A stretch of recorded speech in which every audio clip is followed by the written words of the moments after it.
Hello and welcome. In this video, we're going to become more effective in creating prompts for our infographics, and we're going to use NotebookLM to do it. Inside of an open notebook, start inside of NotebookLM to create an authoritative source by doing deep research.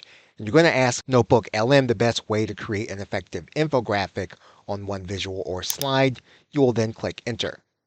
This is going to take a little time, so we're going to stop the video here. We're going to pick it up from the completion of the deep research. Once the sources have been generated, you can view them. You can choose whether you want to keep the report and or import all the sources. For the sake of this video, we're just going to go ahead and import all the sources. You'll then want to refresh your notebook by clicking F5.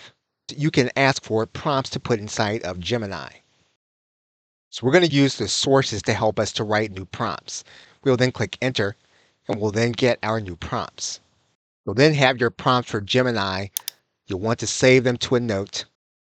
We can copy the entire Gemini prompt and we can head to Gemini.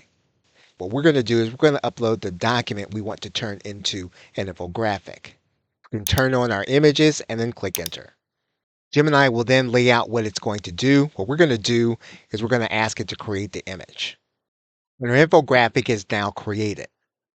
Now, it's a good idea that you go into Gemini and you ask Gemini what makes this image effective and why it chose to create it the way it did. So we're going to go ahead and we're going to ask Gemini about the image. And Gemini can then tell you why this image is going to be more effective. You can then export this information to a Google Doc, and you can place that document inside of your NotebookLM notebook about creating infographics. Okay, so with that, thanks, and I will see you in another video.